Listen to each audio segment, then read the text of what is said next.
Bienvenidos y bienvenidas a su programa Agendas de la Pastoral de la Cultura, con los saludos de Diana Candanedo, la secretaria ejecutiva de la Pastoral de la Cultura de la Conferencia Episcopal Panameña.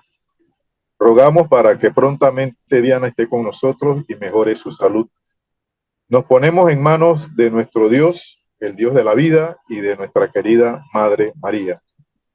En sus manos benditas ponemos las necesidades de nuestros oyentes y de nuestro valiente pueblo panameño en las múltiples problemáticas y situaciones difíciles que debemos enfrentar. En el día de hoy tenemos de invitada a Paloma Pitre. Paloma es nacida en Brasil y de nacionalidad brasileña y panameña.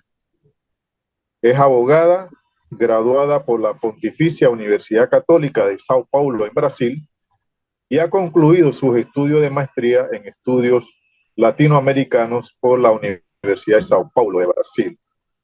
En su trayectoria destaca su participación en proyectos del área socioambiental y de derechos humanos.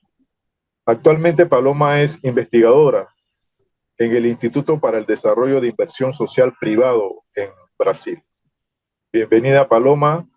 Nos interesa que nos cuentes a nuestra audiencia cuál es tu vínculo con Panamá, desde cuándo inicia y qué es lo que anima esta relación que mantienes con este pueblo panameño. Adelante, Paloma. Bueno, en primer lugar, me gustaría agradecerles a la oportunidad al profesor Milton, a la profesora Diana por la invitación, a la Radio María, y es un gusto estar aquí compartiendo entre distintos países de América Latina, yo hablando desde Brasil para una radio como la Radio María, con tanta repercusión regional latinoamericana y compartir los intereses. Entonces, bueno, respondiendo a la pregunta, profesor. Yo soy nacida y creada en Brasil, siempre he sido, y mi familia es de origen, mi familia paterna es de origen panameña colombiana. Entonces, mi abuelo era colombiano, mi papá nació en Panamá. Entonces, siempre he sido creada con este vínculo indo a Panamá y me sintiendo que pertenezco a las dos culturas. Soy brasileña y soy panameña definitivamente. Entonces, incluso ese interés por las temáticas de América Latina fue lo que me motivaron después de graduada en Derecho, ingresar en un programa de maestría de estudios latinoamericanos en la Universidad de São Paulo, donde concluí la maestría, considerando ese aspecto identitario y de intereses personales por América Latina y por los estudios latinoamericanos. Sí, sabemos, Paloma, que tu papá es también docente en la Universidad de Curitiba, en Brasil. Y hemos tenido el grato placer, junto con Diana, de conversar con Edwin Pitre Vázquez sobre la cultura popular. En tu caso, Paloma, sabemos que estás desarrollando un proceso de investigación sobre el nuevo constitucionalismo en América Latina. Cuéntanos cómo es tu línea de investigación académica y práctica y en general de qué se trata este fenómeno del nuevo constitucionalismo en América Latina. Adelante, Paloma. Exactamente. Bueno, yo en la maestría y en proyectos ya que vengo desarrollando incluso para el doctorado, estudio un fenómeno que es cómo la sociedad civil, junto con una nueva manera de se manifestar del Estado, buscan transformar, cambiar la institucionalidad jurídica de los países. Y cómo eso nosotros podemos verificar a través de los estudios, se demuestra que hay una corriente que liga diferentes países de América Latina en este sentido. Entonces, exactamente el tema que yo estudié en la maestría y defendí, el trabajo es sobre esta teoría que podemos llamar, algunos teóricos llaman de nuevo constitucionalismo latinoamericano.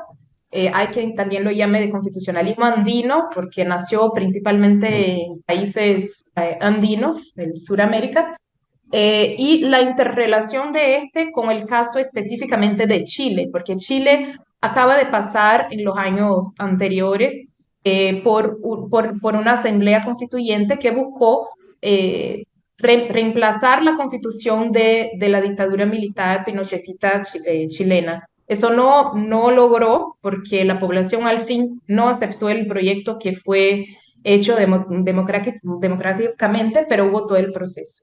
Entonces, regresando, ¿qué podemos decir en líneas generales para despertar incluso el interés de nuestro público, de nuestros oyentes, de qué significa este fenómeno del nuevo constitucionalismo? Él parte del presupuesto de fallas que ocurrieron con el neoliberalismo en América Latina y la tentativa de poner la sociodemocracia como una solución general para el mundo. Es sabido, los teóricos dicen ya que la sociodemocracia y sus promesas de un mayor consumo, un acceso a derechos, un acceso a bienes, a servicios, eso funciona y ha funcionado mucho para el modo de vida nortecéntrico, entonces para países de Europa, de Estados Unidos, pero cuando regresamos nuestra mirada para países del sur global, y ahí se incluye América Latina, notamos que hay ciertas dificultades grandes de garantizar una vida digna con los mínimos de derecho para la sociedad. Entonces, ante ese diagnóstico y esas dificultades, se nota que hay una movilización interna en la sociedad de buscar soluciones para eso. Y a partir de ahí, en el siglo XXI, nosotros vemos con mayor énfasis un proceso que ya ocurría antes, pero ahora con mayor énfasis, de una organización social mayor de grupos minoritarios, entonces mujeres, indígenas, podemos hablar más de eso al frente, que buscan ser más activos socialmente, visto que el Estado no está logrando eh, conceder esta vida digna a todos. Hay un aumento consecuencial en las movilizaciones de calles también, y eso, y ahí entra entonces el nuevo constitucionalismo, este fenómeno, eso también pasa para un fenómeno, una búsqueda de institucionalizar esa tentativa de un nuevo orden, o sea, una posibilidad de, que, de buscar superar estas fallas de la socialdemocracia, del modelo neoliberal en América Latina. Entonces, de Sí, eso principalmente podemos decir que se muy trata. bien. Mira que hay una situación también, escuchándote respecto a la crisis que podemos decir de la democracia representativa. Es decir, hay una evolución de los sistemas democráticos en América Latina y que fracturan la posibilidad de que se hagan respetar los derechos humanos. Entonces, guardada, digamos, esas tendencias generales que tú has descrito, ¿cuáles son las características, digamos, relevantes que opera el nuevo constitucionalismo en los países en los cuales se ha avanzado en esta reforma, entendiendo también de que las sociedades nuestras se están viendo emerger actores nuevos? Entonces, interesa saber en lo que tú has investigado, cómo se manifiesta este proceso de nuevos actores en la búsqueda de esta salida, una posibilidad más para tratar de avanzar en una democracia que sea participativa. Te Ujú. escuchamos, Paloma. Bueno, exactamente la primera característica que se puede identificar de este proceso, que aunque se pasa en países muy diferentes, entonces cuando hablamos que hay teóricos que dicen que empezó en Brasil, en la Constitución de 88, yo no comparto muy de esta idea, pero después por Venezuela, Colombia, Bolivia, Ecuador, Chile, ya Panamá ha considerado la posibilidad de cambiar su Sí. constitución. Entonces, tu pregunta, ¿cuáles son los rasgos, cuáles son las características que unen entonces en este proceso países tan distintos? Y la primera de ellas tiene que ver exactamente con lo que has puntuado anteriormente, con la crisis de las democracias únicamente representativas es una búsqueda por una mayor participación social. Entonces, se nota una tentativa de inclusión de mecanismos directos de Ujú. participación en la democracia en estas constituciones. La Constitución de Venezuela es muy reconocida en este punto. Entonces, ella trae plebiscitos, referendos, la de Brasil también, pero la de Venezuela, que este todavía de la década de 90, pero trae la posibilidad que eso pase con más frecuencia, que sea activado con más frecuencia. En segundo lugar, podemos apuntar también una tentativa de ampliar la gama de derechos sociales y los grupos que van a ser asegurados por esos derechos sociales. Entonces vemos, por ejemplo, las mujeres con derechos más específicos siendo asegurados a ellas, como los derechos de las cuidadoras. Hay mujeres que solo cuidan de la casa toda la vida y eso es un trabajo y esto puede ser reconocido como un trabajo. La nueva constitución chilena, que no ha sido aprobada, iba a garantizar y iba a reconocer este derecho de las mujeres ser remuneradas por eso, por cuidar de la casa, por cuidar de la familia. Entonces, esa inclusión, esa búsqueda de inclusión por grupos que antes no eran vistos. Enseguida, la cuestión de los derechos de la naturaleza también es un punto que se destaca mucho. Entonces, la búsqueda por de alguna manera reconocer la naturaleza no solamente como algo a ser explorado, sino como muchas veces hay esta posibilidad de reconocerla como sujeto de derechos, o sea que ella por sí solamente tiene derechos de ser respetada y consecuentemente también los animales. Ese también dialoga mucho con el principio del buen vivir, que Del buen vivir. Ujú. Y por fin, lo que podemos decir también de una característica muy importante es el reconocimiento de los aspectos plurales del pueblo. Entonces ahí entra el concepto de plurinacionalidad, de interculturalidad.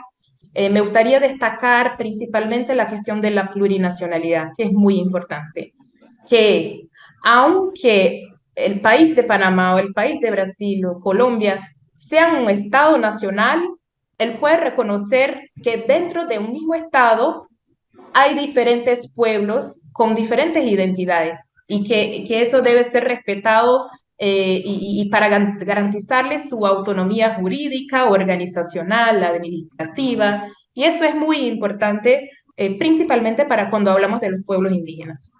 Entonces, es un concepto que dialoga mucho con los intereses indígenas. Podemos Sí, destacar esas distintas claro, características entonces en el proceso. sí, son rasgos generales de este proceso de nuevo constitucionalismo y que cada país va evolucionando de acuerdo con el desarrollo de las fuerzas sociales. Y definitivamente que en el caso de Panamá hay un avance en el caso de que la constitución panameña y la legislación en general ha ido consignando la necesidad de consagrar la autonomía de algunas comunidades indígenas.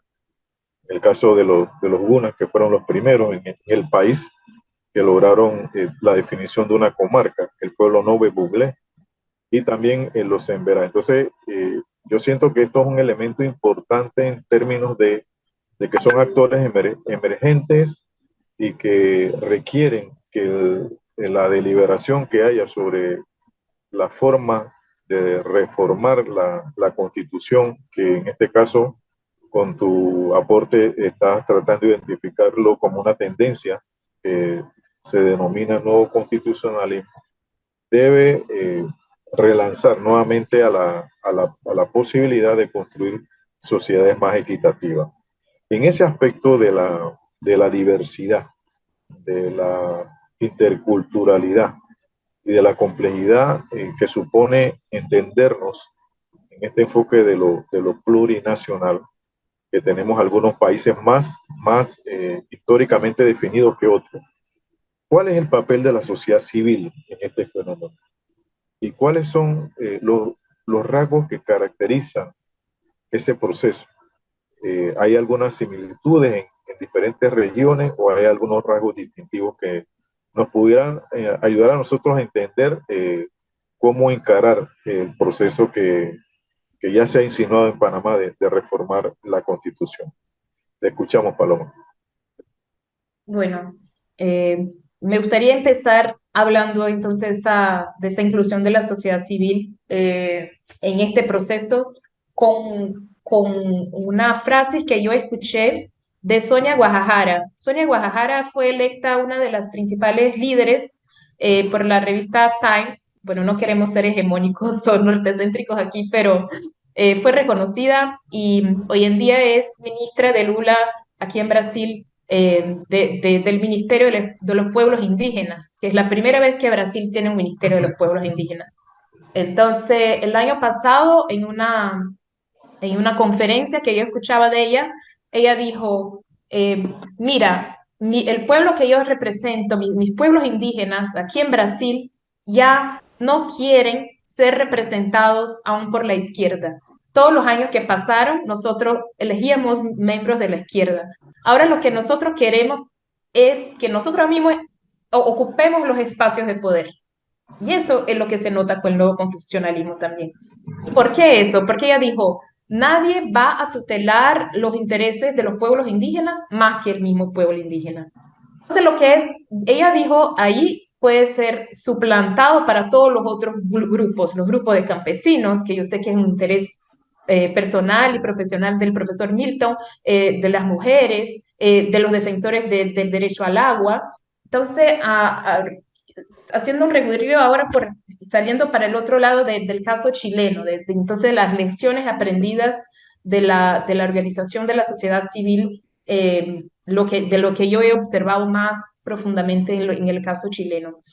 Allá hay un grupo de los defensores del agua que se llama Modatima, de la región de Valparaíso, porque el agua en Chile es una cuestión bastante complicada. Hubo prácticamente la privatización del agua en Chile. Entonces hay difícil acceso de los pueblos originarios, de la población, al acceso al agua gratuita.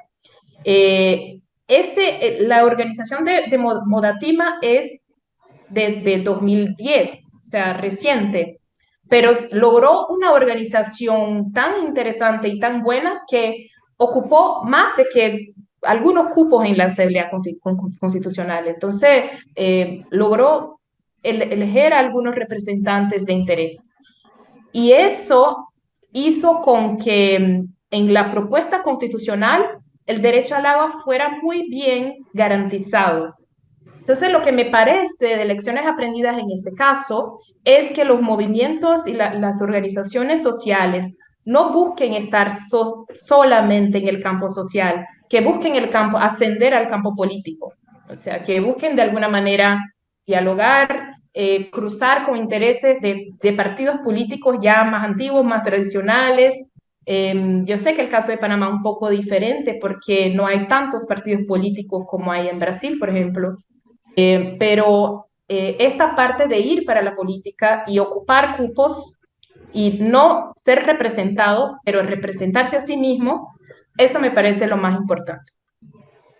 Sí, estamos conversando con Paloma Pitre, abogada, que está desarrollando un trabajo de investigación sobre el nuevo constitucionalismo en América Latina. Nos está dando un pantallazo de las diferencias y las similitudes que este proceso tiene para la región, y desde Radio María estamos aprovechando esta experiencia de Paloma para también alumbrar la situación sociopolítica de nuestro país. Y nos interesa que Paloma nos pueda también platicar, digamos, cuáles son los elementos que pudiéramos tomar en cuenta aquellos países que, como el nuestro, Panamá, se ha insinuado todavía una forma incipiente la reforma de la Constitución. Algunos hablan de constituyente paralela y hay otras fuerzas del movimiento social panameño que hablan de una constituyente originaria. En ese ámbito de aprovechar esta necesidad de reformar las constituciones para que den respuesta a los problemas cada vez más agudos de representación y que demandan una participación de la ciudadanía de manera más beligerante, más creativa, más autónoma. ¿Qué elementos, Paloma, tú consideras que viendo la situación de Chile, que es la que tú más has estudiado, y quizás ahí explicarnos qué fue lo que produjo que esta constitución que fue debatida bastante ampliamente, finalmente cuando llegó el momento de aprobarla, eh, algo pasó? ¿Nos ayudas a entender esto y qué lecciones podemos sacar los panameños, sugeridas por ti sobre ese ángulo? Adelante, Paloma. Muy buena pregunta, profesor Milton, muy interesante pregunta. Hay dos aspectos que son muy importantes de tener en cuenta, que es el momento histórico del país, exactamente, que tiene mucho que ver con el momento político, presidencial, del Ejecutivo, y otro muy relacionado a la forma de la Constitución. Entonces, primeramente, al respecto del momento histórico, por ejemplo, la Constitución de Brasil es considerada progresista, ¿no? La Constitución del 88. Aún así, hay muchos teóricos juristas brasileños que dicen que podría perfeccionar, podría haber un cambio. Y yo me acuerdo algunas cosas que fueron dichas de la posibilidad de cambiar la constitución durante el gobierno Bolsonaro, para evitar todos los retrocesos que nosotros averiguamos en el gobierno Bolsonaro. Pero lo que pasa es que cuando el momento histórico está muy conservador, muy hacia la derecha, el riesgo político, institucional, jurídico es que la constitución que a principio del nuevo constitucionalismo es para ser progresista, se transforme completamente en el contrario, o sea, se logre una constitución más conservadora de la que ya existe. Entonces, eso es muy importante de analizar, principalmente en el caso de Panamá, que me preguntas, considerando que Panamá no tiene, claro, usted me puede decir incluso mejor, pero no tiene una tradición de gobiernos progresistas tan grande, ¿correcto?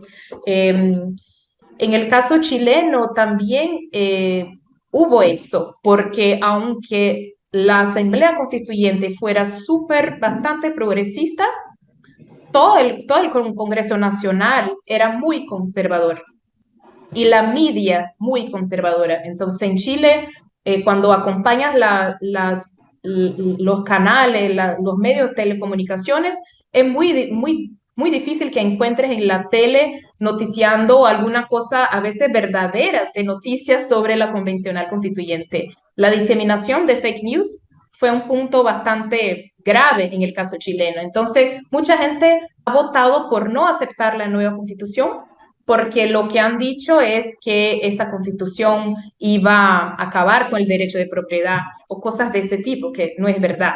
Entonces, todo eso que tiene que ver con el momento, o sea, hay un gobierno que propicie ese paso más progresista, o hay medios de telecomunicaciones que también van a ayudar a llevar la información para la población. Entonces eso con el momento. Además de eso, también podemos puntuar la cuestión de la forma. Es muy importante con relación a la composición del órgano. Entonces, lo que se puede aprender con el caso chileno, que fueron buenas experiencias, es que lograron una constitución específica con cupos indígenas, con mitad de la convención compuesta por mujeres. Entonces, de los 155 miembros, 70 y algo eran mujeres. Y eso es importante para que la constitución de alguna manera ella sea un espejo de lo que es la sociedad. Entonces, claro que una convencional constituyente en Panamá tiene que incluir a los Kunayala, que incluir a la población negra, tiene que incluir los diferentes estratos sociales. Sí, no, definitivamente que hay digamos, un amplio espectro de lecturas posibles digamos, que ayuden a que esta conversación del nuevo constitucionalismo sea un elemento no visto exclusivamente en el entorno del país. Porque nosotros, digamos, esa, esa reforma a la Constitución de 1972, que ha tenido también unas reformas parciales en el 83, eh, requiere una reestructuración, en tanto que el país ha pasado por periodos muy críticos, ¿sí? Por ejemplo, la invasión de 1989, y ya de eso hace 34 años, y se entendía desde el punto de vista de la interpretación de eso que tú dices, los medios de comunicación nacionales e internacionales, que con la invasión de los Estados Unidos a Panamá iba a haber un régimen de carácter democrático, entendiendo la democracia en esa visión de igualdad de condiciones, de respeto a los derechos humanos, de, de, una, de una sociedad más equilibrada, más equitativa. Sin embargo, desde la lectura de la iglesia, desde la lectura digamos, los centros de investigación, de las universidades, de los movimientos sociales, el país registra altas tasas de crecimiento. Digamos, destacan en el contexto de América Latina que Panamá sigue creciendo económicamente, como un crecimiento más, no se refleja ese crecimiento económico de las variables macroeconómicas en un desarrollo equilibrado, una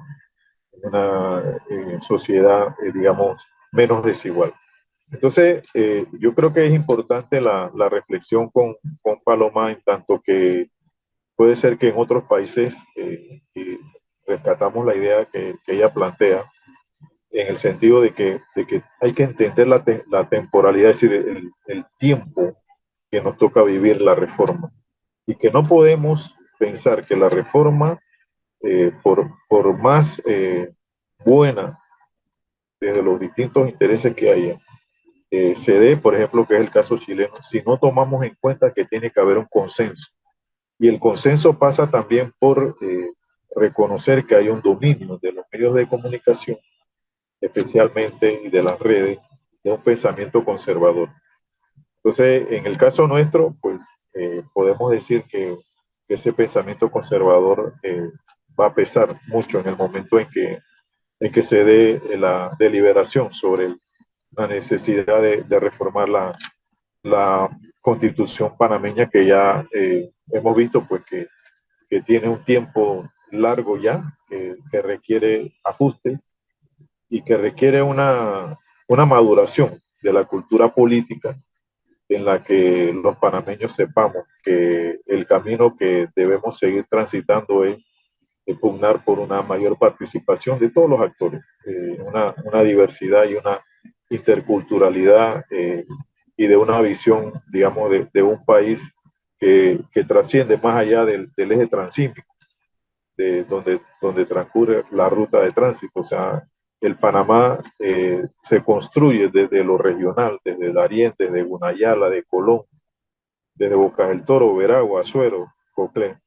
Esa diversidad es la que sentimos nosotros que el sistema político no la está contemplando, y no la está considerando como para plantear un nuevo pacto social. O sea, un nuevo pacto social se hace necesario, un nuevo pacto social que tiene que ser revisada a la luz también de los cambios que han operado en el contexto de la pandemia. La pandemia no ha concluido, la pandemia está allí, eh, desde el punto de vista de la salud pública, y desde el punto de vista de los impactos que ha producido en el empleo, por ejemplo, en el empleo formal, informal, el desempleo, el subempleo. O sea, la estructura del empleo ha cambiado, no solamente en Panamá, sino en el mundo.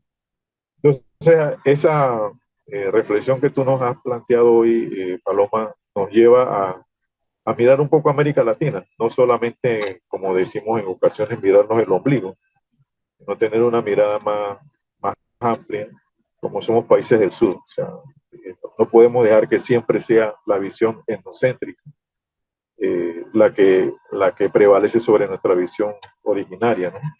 Pensando en los, pensando en estos personas que han reflexionado como Bolívar, como Martí, como María Tegui, y tantos otros pensadores, en el caso nuestro de pensadores panameños, desde el siglo XIX, XX, que han, que han planteado la posibilidad de un sistema democrático.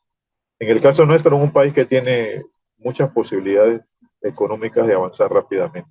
Somos 4 millones de habitantes, tenemos un canal, tenemos un ecosistema en buen estado, si tenemos muchas oportunidades. Paloma, queremos finalmente que nos dé una expresión tuya que nos permita pensar, reflexionar eh, como brasileña, panameña y latinoamericana. ¿Qué mensaje nos podrías dar, especialmente a los jóvenes, eh, en este mundo tan lleno de información? ¿Qué nos pudieras decir para nuestras nuevas generaciones? Adelante, Paloma.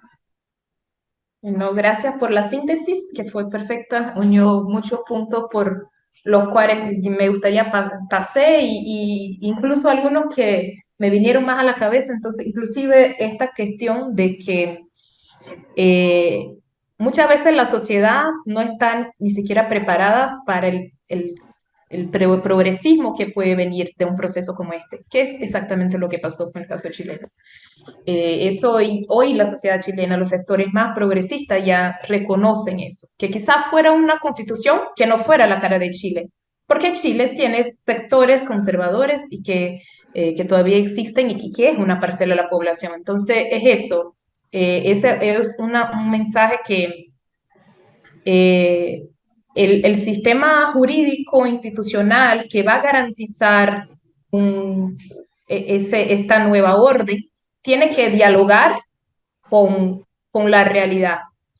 Si no dialoga, puede ser hasta que la constitución ya venga a ser aprobada, pero que no, que va a ser una constitución de normas adormecidas, como ya dice un teórico argentino que Gargarella. O sea, que es una constitución que no logra tener resultados prácticos y efectivos. Entonces, el mensaje que dejo más en el campo político es hacerse con que en los cupos, y no solo de una asamblea constitucional, sino también en el ejecutivo, legislativo, en los diferentes espacios, que los diferentes grupos ocupen estos espacios y que de alguna manera dialoguen con los diferentes sectores para que sea una sociedad que más representativa en este sentido. Eso es lo que creo que es lo que puede ser hecho. A veces no es todo el paso progresista de que a nosotros nos gustaría en este momento, pero es el paso que se puede hacer con resultados reales y efectivos y que cambian la vida de las personas haciendo una diferencia para el principio de la dignidad de la persona humana.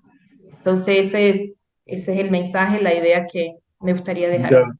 muchas gracias, Paloma. O sea, el tema es vigente, es un tema ético, sí, es un tema de derechos humanos, es un tema de participación. Desde la Iglesia Católica hay una preocupación. El Papa Francisco, en su encíclica, hace alusión al bien común, al bien colectivo. Yo creo que la conversación con Paloma en el día de hoy ha girado en torno a esa necesidad que desde el punto de vista de la reforma a la Constitución también expresemos esa voluntad a la que nos invita el Papa Francisco. Agradecemos a Paloma Pitre por su participación en este programa. Gracias por su sintonía, queridos radioescuchas. Agradecemos a Héctor, Lidia y a Joshua. Gracias por su asistencia a este programa en radio y en red. Soy Milton Martínez, junto con Diana Candanedo y María Gabriela Alvarado. Los invitamos a continuar en sintonía con el próximo programa en Radio María. Hasta luego. Saludos.